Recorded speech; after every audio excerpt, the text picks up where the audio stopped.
So, in this segment, we're going to be talking about some of the solutions, I guess, to Britain's ongoing trade issues with the EU when it comes to customs and this thread really deals with customs checks, but there's another one from Dr. Anna Jaworska which talks about sort of Brexit customs issues in a broader sense.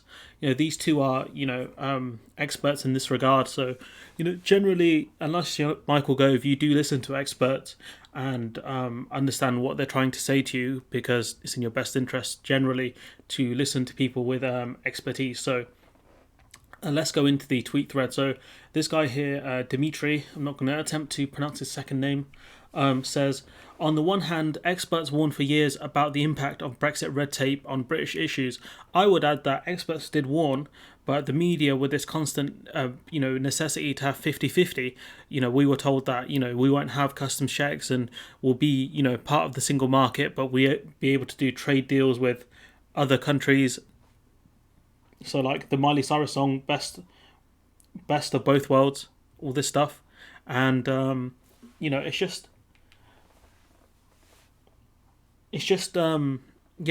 don't, the things that were promised were not great. So people were warned in this country about it by experts.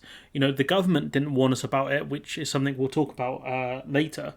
But, he goes on to say that, on the other hand, I'm not sure 10 trade nerds tweeting their hearts out in their spare time is the optimal way to deliver critical business information to a country of 65 million. But the thing is, right, this is all they can do, because that it's going to cost them a lot to set up the facilities in order to give full customs information to businesses that need help right now. So, again, it feels like he's taking a dig.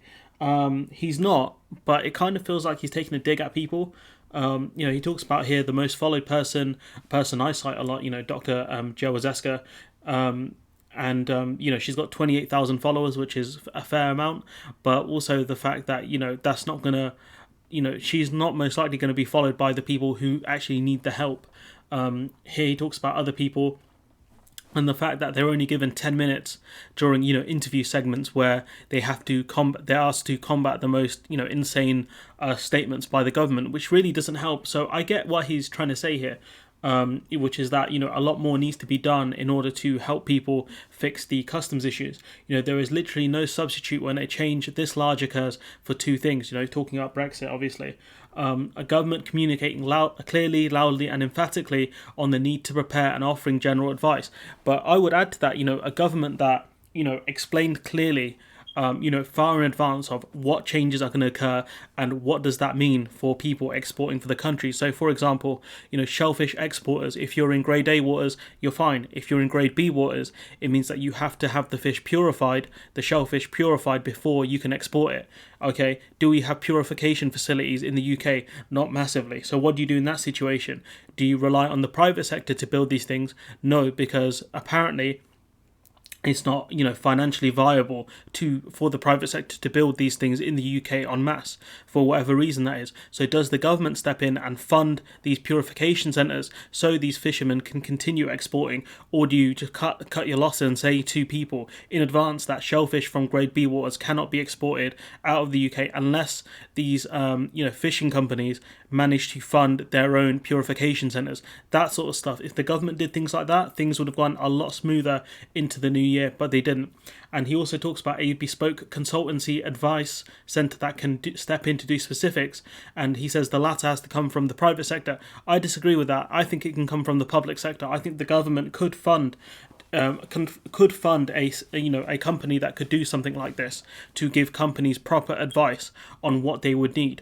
You could start with things like DEFRA and give them the funding and expertise they would need to communicate with people exactly what they would need in order to export specific products.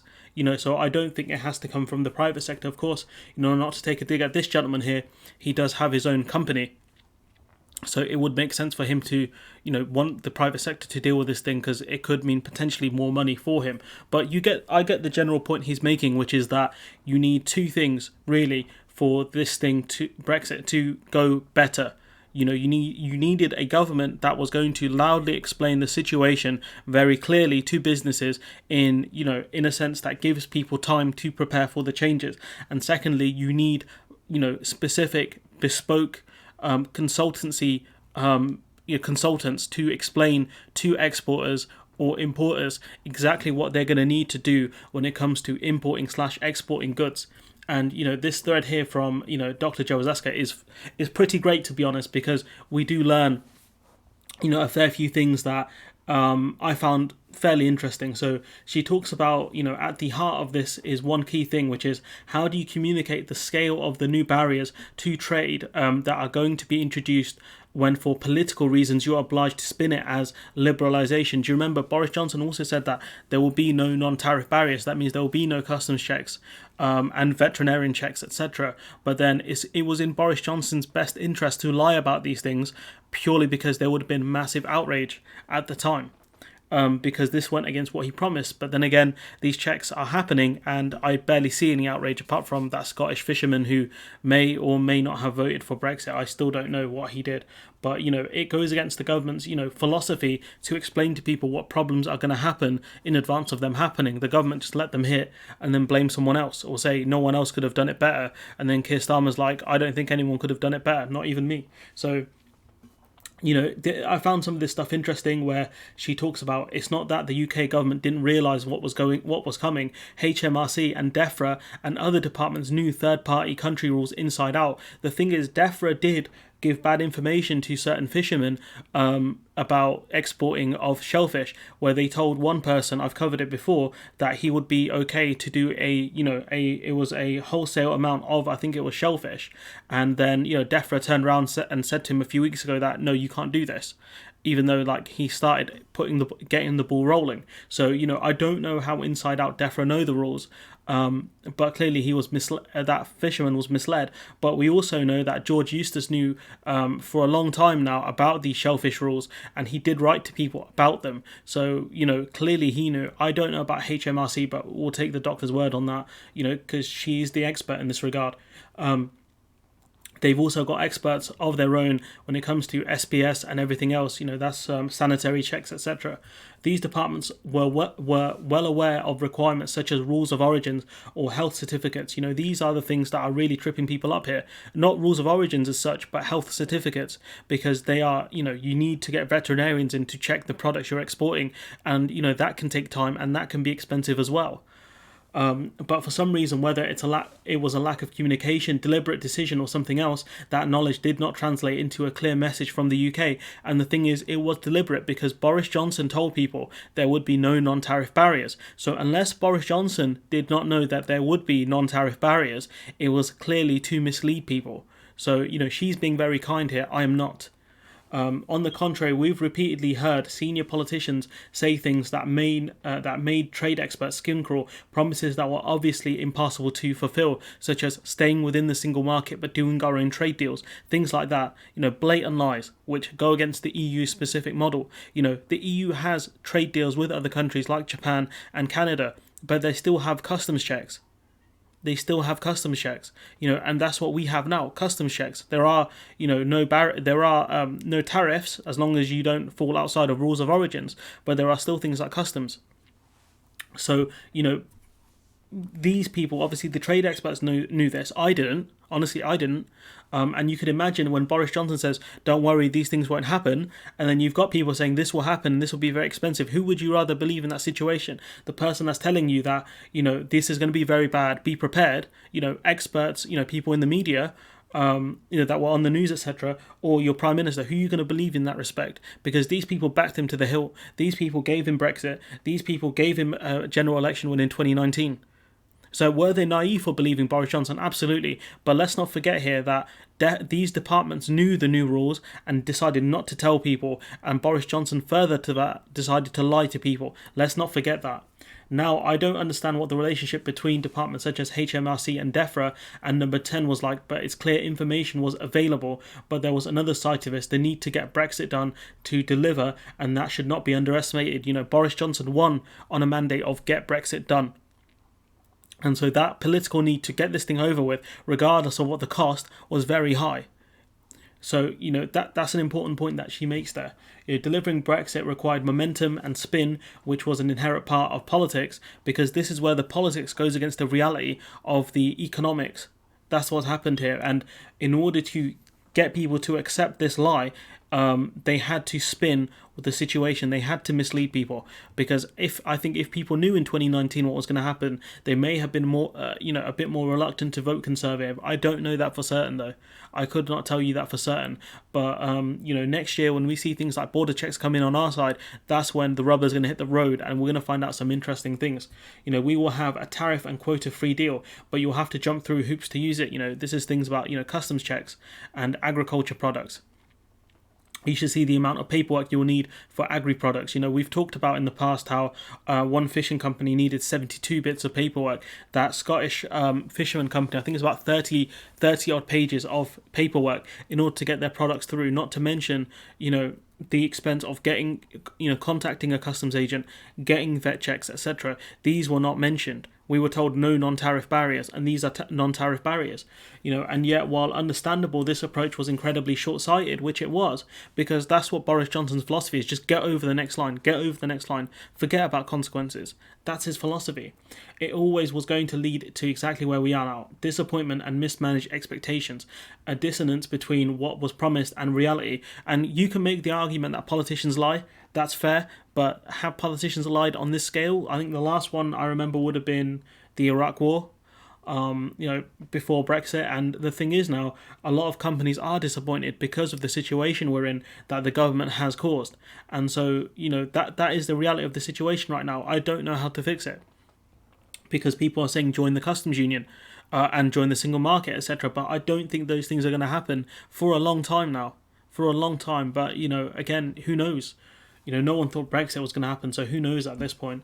She goes on to say Brexit needed to be sold as liberalisation of the UK. That that idea that we can get away from EU regulation and open up, to the new growing markets. The countries that are economically emerging. Countries like the USA, the big boss of this world when it comes to trade. India.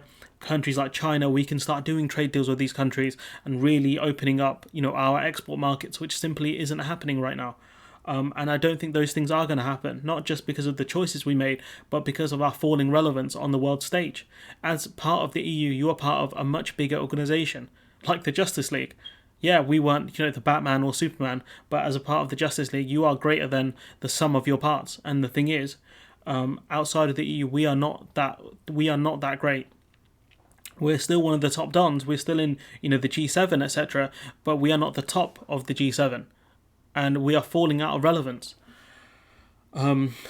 She goes on to say that with the hope that the mountain of red tape with our closest trading partner will go unnoticed. And the thing is, I've read that you would need 4 USAs in terms of trade to replace our trade with the EU, and that's simply not going to happen.